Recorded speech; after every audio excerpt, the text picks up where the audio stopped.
હું પંડ્યા આરતી આપ જોઈ રહ્યા છો સ્પાર્ક ટુડે ન્યૂઝ વડોદરા સ્થિત નહેરુ યુવા કેન્દ્ર ખાતે નહેરુ યુવા કેન્દ્ર દ્વારા વિકસિત ભારત @2047 વિષય ઉપર યુવાનો માટે વક્તૃત્વ સ્પર્ધા યોજવામાં આવી, જેમાં ગોધરા અને વડોદરાના યુવાનોએ ભાગ લીધો।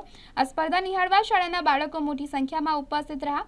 યુવાનોના 2047ના ભારતના વિચારો જાણ્યા। આજની સ્પર્ધામાં વિજેતા યુવાનો રાજ્યકક્ષાની સ્પર્ધામાં ભાગ લેશે। ભારત સરકારના યુવા બાબતો અને રમતગમત મંત્રાલય સંચાલિત નહેરુ યુવા કેન્દ્ર વડોદરા દ્વારા લોક વિજ્ઞાન કેન્દ્ર ખાતે યુવાનોને 2047નું ભારત કેવું હશે તે વિષય પર તેમના વિચારો રજૂ કરતી વક્તૃત્વ સ્પર્ધા યોજવામાં આવી। છોટાઉદેપુર અને વડોદરા કેન્દ્રના યુવાનો યુવતીઓ વક્તૃત્વ સ્પર્ધામાં ઉપસ્થિત રહ્યા।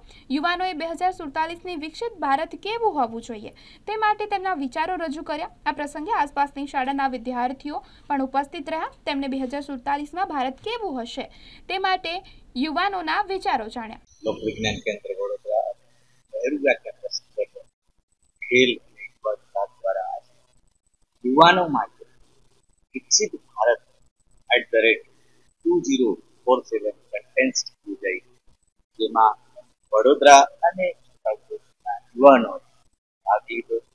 જેમાં આ આગામી જે વિકસિત ભારત જે હશે એ કેવા પ્રકારનું જે પીએમ સંકલ્પ જે છે એ પોર્ટલ ઉપર મૂકેલા એવા ભારતની કલ્પના સાથે યુવાનોએ પ્રતિભાગી કરી વડોદરા અને છોટાઉદેપુરના વિદ્યાર્થીઓ ખૂબ જ સરસ પોતાના પ્રસંગોની આગામી વિકસિત ભારત @2047 કેવું હશે એને સાબિત કરવા તમામ પ્રયત્ન કરે છે।